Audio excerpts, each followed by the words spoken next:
warahmatullahi wabarakatuh. Perkenalkan, nama saya Kori Indah Kusuma dengan NIM A1112152. Kali ini saya akan membawakan salah satu materi dalam teori puisi, yaitu puisi baru. Sebelum lanjut ke materi, pertama-tama kita pahami dulu apa itu puisi. Puisi adalah bentuk karya sastra yang mengungkapkan pikiran dan perasaan dengan mengutamakan keindahan kata-kata. Di dalam puisi, kita dapat mengungkapkan berbagai hal, misalnya kegelisahan, kerinduan, dan pengagungan yang kita ungkapkan dalam bahasa yang indah. Hanya saja kita jarang menyadari bahwa itu adalah makna dari sebuah puisi. Menurut Pradopo, puisi adalah rekaman dan interpretasi pengalaman manusia yang penting dan diubah dalam wujud yang paling berkesan. Sedangkan menurut Shelley, puisi adalah rekaman detik-detik yang paling indah dalam hidup kita. Hal itu diperkuat oleh pendapat Sumardi yang menyatakan puisi adalah karya sastra dengan bahasa yang dipadatkan, dipersingkat dan diberi irama dengan bunyi yang padu dan pemilihan kata-kata kias. Dari beberapa pendapat tersebut dapat disimpulkan bahwa puisi adalah karya sastra dengan bahasa yang dipadatkan dan berisi rekaman serta interpretasi pengalaman manusia yang penting, dipersingkat dan menggunakan kata-kata kias. Secara etimologis, istilah puisi berasal dari bahasa Yunani yaitu poesis, yang berarti membangun, membentuk, membuat, dan menciptakan. Menurut Kamus Istilah Sastra, puisi merupakan ragam sastra yang bahasanya terikat oleh irama, mantra, rima, serta penyusunan larik dan bait. Puisi merupakan curahan hati seseorang yang membawa orang lain ke dalam keadaan hatinya. Sebuah puisi juga merupakan ungkapan perasaan atau pikiran penyairnya dalam satu bentuk ciptaan yang utuh dan menyatu. Pada hakikatnya, puisi adalah curahan hati yang diungkapkan penyair dalam puisi. Hakikat puisi juga bisa disebut isi puisi. Hakikat puisi terdiri atas tema, rasa, nada, dan amanat. Dan hakikat puisilah yang menyebabkan puisi itu disebut sebuah puisi. Itulah pengertian dan beberapa pendapat ahli dari puisi. Setelah kita tahu apa itu puisi, kita lanjut ke materi berikutnya, yaitu puisi baru. Pada hakikatnya, puisi baru merupakan karya sastra yang muncul setelah puisi lama. Munculnya puisi baru hampir bersamaan dengan munculnya puisi kontemporer. Menurut Padi, menjelaskan bahwa puisi baru disebut juga puisi modern. Bentuk puisi baru lebih bebas daripada puisi lama. Kalau puisi lama sangat terikat pada aturan-aturan yang ketat, puisi baru lebih bebas. Namun demikian, hakikat puisi tetap mempertahankan rima, irama, dan pilihan kata. Bentuk puisi baru lebih bebas dibandingkan dengan puisi lama, yaitu bebas dalam hal suku kata, jumlah baris, maupun sajaknya. Puisi baru ini biasanya juga sudah diketahui dan dicantumkan nama pengarangnya. Adapun ciri-ciri dari puisi baru, yaitu yang pertama, tidak ada aturan pada jumlah suku kata, baris, rima, atau jumlah bait dalam pembuatannya. Yang kedua, bentuknya tertulis rapi dan simetris. Ketiga, mempunyai sajak yang teratur seperti A, atau ABAB, atau yang lainnya, tetapi tidak ada aturan baku terhadap sajak ini. Yang keempat, biasanya penulisnya diketahui namanya. Yang kelima, sebagai puisi baru memiliki 4 baris dalam satu bait. Dan yang terakhir, bentuk antar bait dapat berbeda antara yang satu dengan yang lain, tetapi isinya tetap berhubungan. Setelah kita mengetahui ciri-ciri puisi baru, berikut adalah jenis-jenis puisi baru. Jenis puisi baru dibedakan menjadi dua, yaitu berdasarkan isinya dan bentuknya.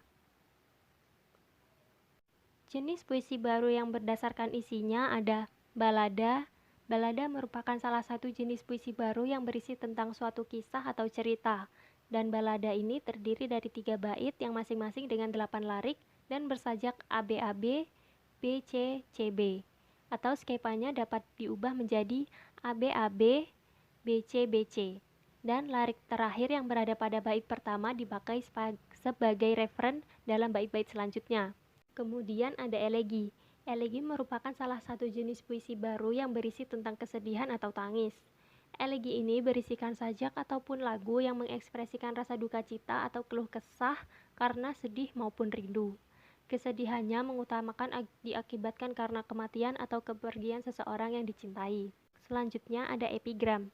Epigram merupakan salah satu jenis puisi baru yang berisi tentang ajaran atau tuntutan mengenai kehidupan.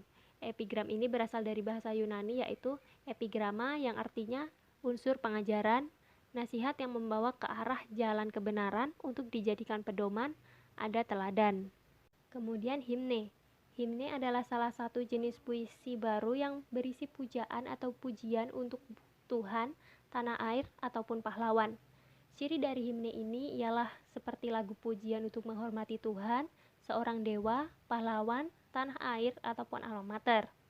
Saat ini pengertian dari himne menjadi semakin berkembang, yaitu diartikan sebagai puisi yang dinyanyikan, dan puisi nyanyian tersebut berisi pujian terhadap suatu yang dihormati atau yang berhubungan dengan ketuhanan. Ode. Ode adalah salah satu jenis puisi baru yang berisi sanjungan kepada orang yang sangat berjasa, dan ciri dari ode antara lain bernada anggun, nada dan gayanya resmi, membahas tentang suatu yang mulia dan bersifat menyanjung. Selanjutnya ada romansa. Romansa merupakan salah satu jenis puisi baru yang berisikan luapan perasaan cinta dan kasih sayang. Romansa berasal dari bahasa Perancis yaitu romantique, yang memiliki arti keindahan perasaan, persoalan kasih sayang, dan kasih mesra. Dan yang terakhir ada satir. Satir adalah salah satu jenis puisi baru yang berisikan sindiran atau kritikan, dan satir ini berasal dari bahasa Latin yaitu satura, yang memiliki arti sindiran, kecaman tajam terhadap suatu fenomena, dan tidak puasnya hati suatu golongan pada pemimpin yang lazim. Nah, kemudian jenis puisi baru berdasarkan bentuknya.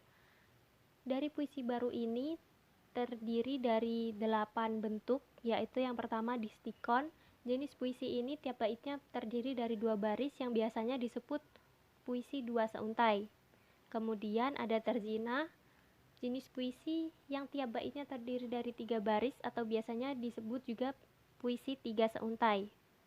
Kemudian ada kuatrain yang setiap baitnya terdiri atas 4 baris dan biasa disebut puisi 4 seuntai. Kemudian ada quint yang terdiri dari 5 baris dan disebut puisi 5 seuntai. Kemudian ada oktav atau stanza yang jenis puisi ini terdiri dari 8 baris atau biasanya disebut double quatrain atau puisi 8 seuntai. Dan ada sektet, puisi yang tiap barisnya terdiri dari 6 baris atau biasanya disebut puisi 6 seuntai. Kemudian ada septime, jenis puisi yang tiap baitnya terdiri dari 7 baris atau biasa disebut puisi 7 seuntai. Dan yang terakhir ada soneta yang terdiri dari 4 baris yang terbagi menjadi 2, yaitu 2 bait pertama masing-masing 4 baris dan 2 bait kedua masing-masing 3 baris. Nah, sekarang sudah tahu kan apa itu puisi baru, ciri-cirinya dan jenis-jenisnya. Semoga dapat membantu teman-teman, dan sekian materi yang saya bawakan hari ini. Wassalamualaikum warahmatullahi wabarakatuh.